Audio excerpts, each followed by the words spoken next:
JP Nadda का आना यह भी बहुत ही जो सियासत के लिए मायने रख रही है। कि चेहरे पे ऐसा कोई सिकन, ऐसा कोई भाव नहीं दिख रहा था जिससे लगा हो कि भाजपा बहुत टेंशन में है। गिरिराज सिंह का हिंदू जागरण यात्रा या इसी तरह का कुछ जैसे वक्फ बोर्ड वाला जो था उस ऊपर मसला है, इन सब मुद्दों पर होता है। अपने ही समाज को ललकार रहे हैं। इस बार 300 बूथ पर जो है पीटेंगे, लाठी चलेगी। हाँ लाठी चलेगी। मतलब सर नीतीश को चुनौती। भाजपा को भी मुद्दा दे दिया कि ये लाठी वाली पार्टी है, धमकाने वाली पार्टी। करने वाली पार्टी, शुरुआत हो गई ना। और पुराने दिनों को याद करना कि वाजपेयी जी ने मुझे सीएम बनाया था। ये लाठीमार शैली राजद की फिर से शुरू हो गई है। कह भी रहे हैं कि हम थोड़ा गर्म मिजाज वाले लोग हैं। पनोरमा ग्रुप, जो सोचता है वो करता है। नमस्कार, आप देख रहे हैं न्यूज हाट। मैं हूं चंदन झा। फिर बिहार की सियासत परवान चढ़ रही है।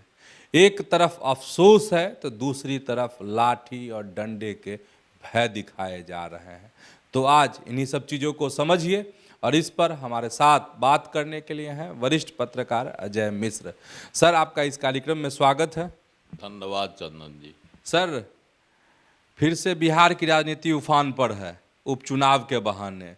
एक तरफ देख रहे हैं लाठी डंडा दिखाया जा रहा है, भय। दूसरी तरफ मुख्यमंत्री नीतीश कुमार अफसोस जता रहे हैं।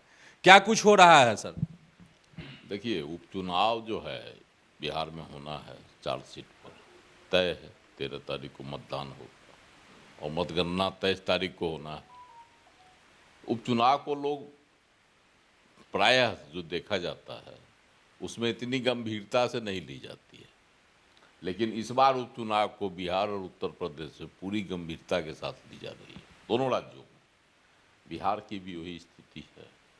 शुरुआती दौर में लग रहा था कि नहीं, वहाँ नेता जाएंगे, सब बात हो जाएगी। जो प्रमुख चेहरे हैं वो स्थानीय नेताओं के भरोसे चुनाव लड़ लिया जाएगा, लेकिन जैसे जैसे समय करीब आ रहा है उसे उसे देख रहे हैं कि धामा चौकड़ी मच रही है। अब मुख्यमंत्री नीतीश कुमार भी निकल गए हैं। आज उन्होंने तरारी में चुनावी सभा भी संबोधित किया और रामगढ़ भी जाना है उनको। रामगढ़ में भी वह संबोधित करेंगे। तो मुख्यमंत्री का कूदना इसका मतलब है कि बहुत गंभीर हो गया। और तेजस्वी यादव तो 2 दिन से गया जिला में डेरा माए हुए हैं, इमामगंज और बेलागंज में। बेलागंज को तेजस्वी यादव जो है अपनी नाक का सवाल बना लिए उपचुनाव को और डटे हुए हैं वहाँ उसकी, मतलब वहाँ उस सीट पर जीत के लिए। और इधर जो है रामगढ़ की सीट पर सांसद जो हैं बक्सर से सुधाकर सिंह कुछ ऐसा अटपटा बोल गए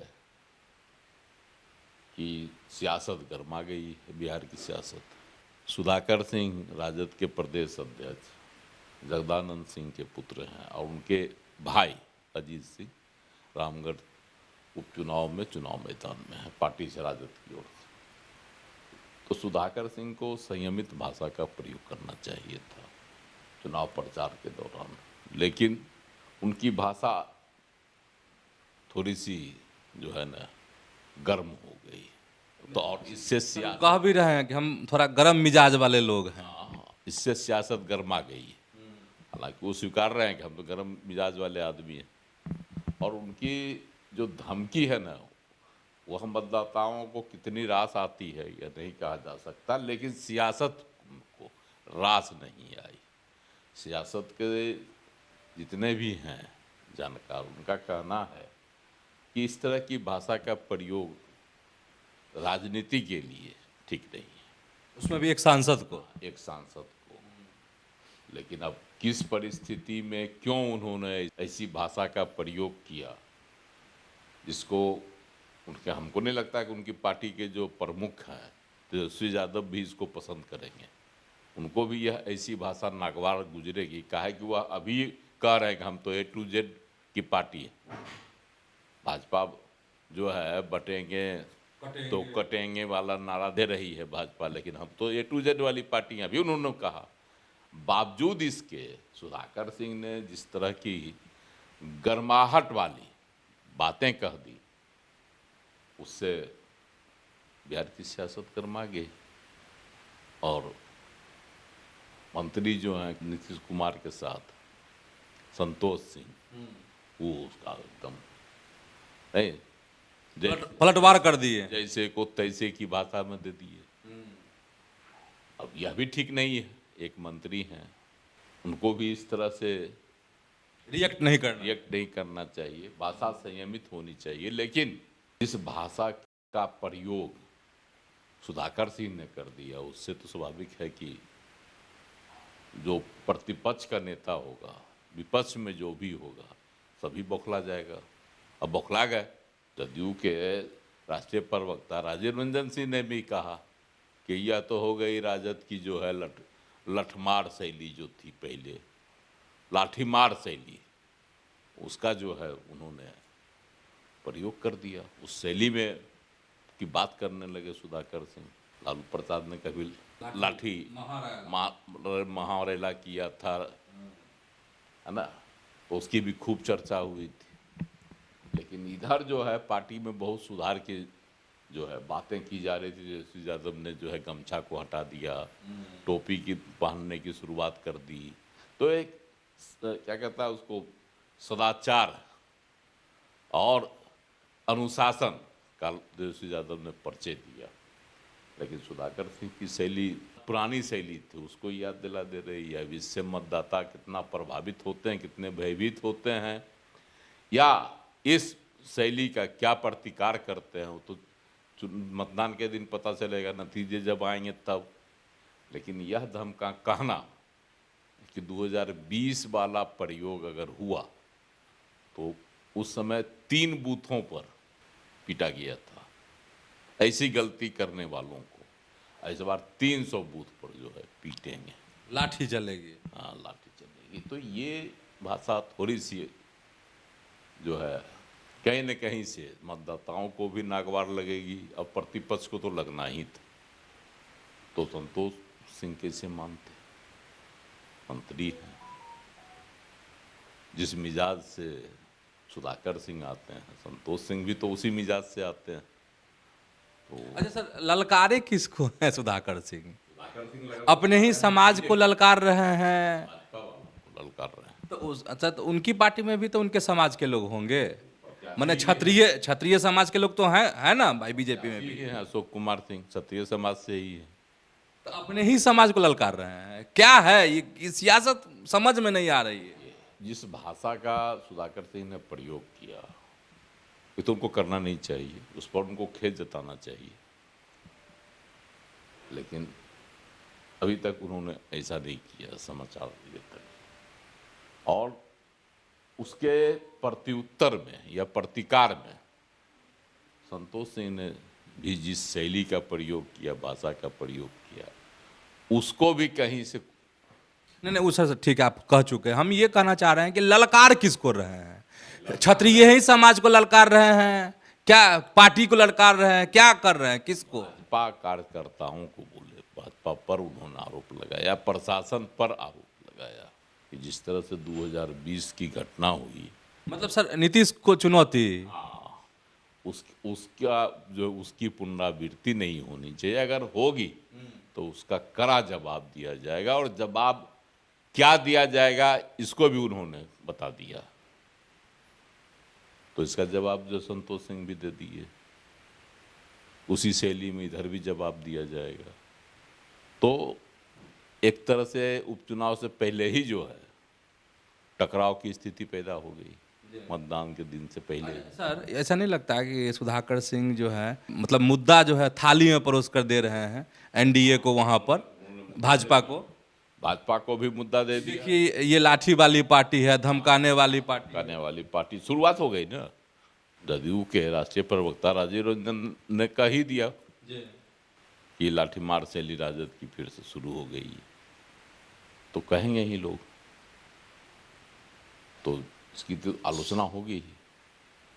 लेकिन अब सवाल है कि सुधाकर सिंह, जनता कैसे रिएक्ट कर, सुधाकर सिंह के साथ जनता कितनी है ना। उन्होंने यह भी कहा, यह ठीक है भले 1 साल का चुनाव, लेकिन 5 साल के यहाँ सांसद हम हैं, विधायक जो है सांसद के नीचे होता है, क्या क्या बोल गए, बहुत बातें बोल गए।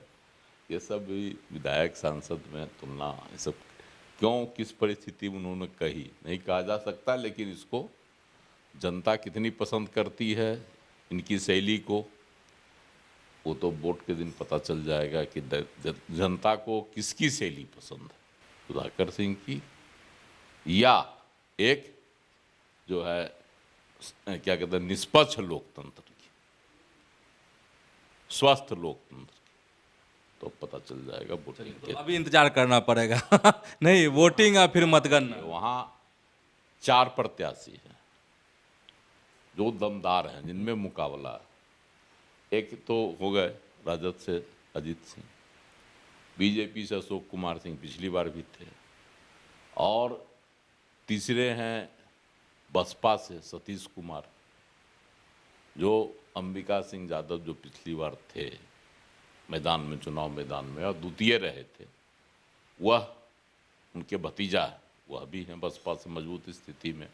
पिछली बार अच्छा वोट, खासा वोट जो है अंबिका प्रसाद सिंह ने जो हासिल किया था।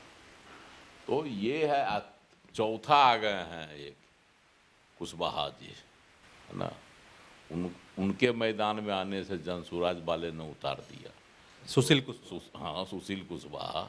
तो उधर हो गए यादव, इधर हो गए कुशवाहा, इधर राजपूत, आमने सामने हो गए, है ना। अब देखना है वहाँ का समीकरण भी, जातीय समीकरण में भी, कि कौन किस पर भारी पड़ता है। अच्छा सर, ये तो हो गए लाठी डंडे वाली बात। मुख्यमंत्री भी आज जो चुनाव प्रचार के लिए पहुंचे, तो फिर उन्होंने अफसोस जताया है। हम इस सवाल इसलिए कर रहे हैं कि बीजेपी के राष्ट्रीय अध्यक्ष जेपी नड्डा भी बिहार आए, घूमे फिरे, सब कुछ हुआ। तो कहा जा रहा था कि नीतीश जो है नाराज हैं, उनको मनाना है, सरकार गिरने जा रही है, बहुत तरह की चर्चाएं शुरू हो गई थी। तो फिर से नीतीश कुमार का इस तरह कहना और पुराने दिनों को याद करना कि वाजपेयी जी ने मुझे सीएम बनाया था, मुझे अफसोस है कि मैं 2 बार उधर चला गया, सब क्या संकेत है ये सब? देखिए, नीतीश कुमार मतदाताओं के बीच यह संदेश देना चाहते हैं कि हम जो गए तो कहीं न कहीं से मेरी गलती थी, हमको नहीं जाना चाहिए था। और चूंकि उनकी सरकार जब थी, मतलब राजद की जब भी सरकार राज्य में थी 15 सालों तक, विकास का कोई काम नहीं हुआ, और नीतीश कुमार विकास के काम से जाने जाते हैं। तो ये बताना चाहते हैं, और जनता की नज़र में जब वह इधर से उधर गए तो इसको जनता ने पसंद नहीं किया। नीतीश कुमार जब सरकार से बाहर आए और जब वह बिहार का दौरा किए दोनों बार, तो उनको यह आभास हुआ, इस बार चुनावी दौरा किए, पिछली बार तो अब क्या यात्रा किए थे। तो इस चुनावी दौरा के दौरान, लोकसभा चुनाव के दौरान, उनको यह एहसास हुआ होगा, हमारी जो समझ है, कि हम जब लालू जी के साथ गए, मतलब महागठबंधन के साथ गए, तो जनता को नागवार लगा, पसंद नहीं की जनता। इसलिए वह बार बार उस समय भी चुनाव के दौरान भी कहते थे प्रधानमंत्री के सामने, नरेंद्र मोदी के सामने, हम अब उधर नहीं जाएंगे, हम जाके गलती किए। और जब भी कोई केंद्रीय नेता आते हैं तो उनके सामने या भी इस बात को दोहराते हैं, और अब तो सार्वजनिक तौर पर भी दोहरा रहे हैं, सार्वजनिक बार बार। तो इसका कहीं न कहीं इनको एहसास है कि हम जो पलटी मार कर राजद के साथ जाते हैं उसको जनता पसंद नहीं करती है, और उसी जनता को, उसी वोटर को अपने साथ जोड़ने के लिए वह बार बार ऐसा कहते हैं। इस बार भी जो भी कभी कहे, तरारी में उन्होंने कहा, यही बात उन्होंने कही। तो ये एहसास दिलाते हैं कि अब हम वो गलती नहीं करेंगे। और जेपी नड्डा का आना, यह भी बहुत ही जो सियासत के लिए मायने रख रही बिहार में। कुछ लोग कहते हैं कि 15 को नवंबर को आएंगे, प्रधानमंत्री जमुई में सभा है, तो वहाँ मुख्यमंत्री नीतीश कुमार का जाने का कार्यक्रम है कि नहीं है, अभी तय नहीं हुआ है, लेकिन अंदर खाने की बातें हैं कि जेपी नड्डा को इसलिए भेजा गया है कि वहाँ वह शामिल हों मुख्यमंत्री नीतीश कुमार, ताकि एकजुटता दिखे एनडीए में। अब जब शामिल होंगे तभी इस बात को सच माना जाएगा। ऐसे यह कयासबाजी हुई, लेकिन हमको लगता है कि यह भी एक जेपी नड्डा के आने का कारण हो सकता है। वैसे जेपी नड्डा यहाँ रहे हैं, उनका बिहार से लगाव रहा है, छठ के दौरान आना, घूमना और फिर सरदार सिन्हा जी के यहाँ जाना, उनको श्रद्धांजलि देना, तो ये सब एक सामान्य कार्यक्रम लग रहा है। लेकिन विशेष कार्यक्रम लग रहा है कहीं न कहीं जो असंतोष की बातें हो रही थी उस पर जो है